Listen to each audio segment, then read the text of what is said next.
For this project, we're going to look at protest.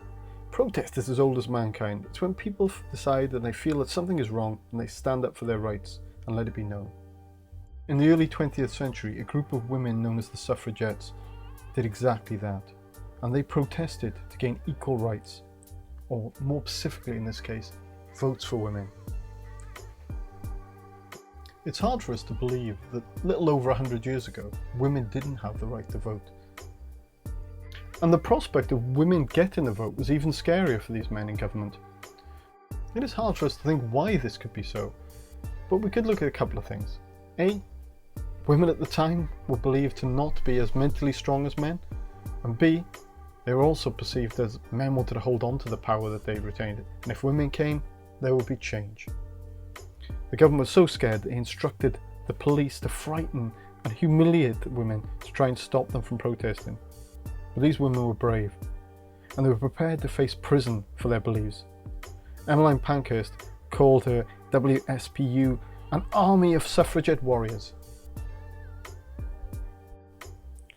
The Campaign for Nuclear Disarmament, or CND, was formed in 1957, and it has been at the forefront of the peace movement in the UK ever since. In the 1980s, fear of the Cold War and the development of cruise missiles based in Britain gave rise to the CND movement once more, and in 1982, a band of mostly women marched from Cardiff to Brodie. This march seemed to culminate at Greenham Common, one of the bases where the cruise missiles would be deployed. The government was so concerned that it sent the police in to break up these protests. The images of the government enforcing its will by using the police to remove protesters did not sit well with the British public, and quite soon CND was starting to grow in its support in Britain. So much so that the government actually funded its own anti-CND propaganda unit. The LGBT+ community have protested over the years to fight against homophobia, whether they find it in their home countries or in other countries around the world. The issues that they're fighting for are to make sure that members of this community can have equal rights in their workplace or equal rights in marriage.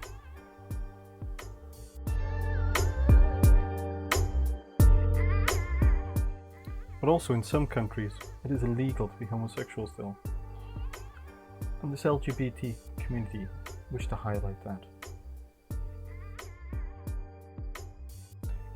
Climate change and other environmental issues have a long history of protest, from Greenpeace to other activists are protesting and fighting for the planet. In more recent years, we've had people like Surfers Against Sewerage and David Attenborough talking about plastics in the ocean. And we've also had a younger voice coming to the table with Greta Thunberg.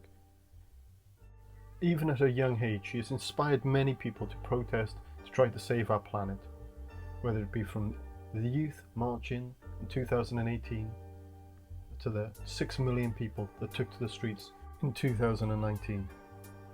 It's been impressive the way the world's been captured by this. But with countries like America claiming that global warming isn't happening, it's a long battle ahead for these people. The Black Lives Matter movement dates back to 2013, but its roots can be found in the Civil Rights movement, which dates back to the 1950s. It was the death of a teenager, Trayvon Martin, who died at the hands of a vigilante, that sparked the Black Lives Matter movement. Despite many appeals and pressure from the then President Barack Obama, it took a year for the vigilante to face court. He was found not guilty. In 2014, Eric Garner was choked by a policeman, and in now immortal words, "I cannot breathe." Just 2 months later, a teenager, Michael Brown Jr., was shot by a policeman. From there on, there seemed to be a cycle of killing, protesting, but very rarely were any criminal charges held against the police responsible for the deaths of the black men in their custody.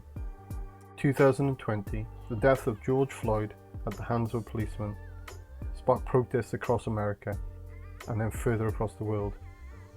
This tragic event has opened up the debate across our country of how racist are we.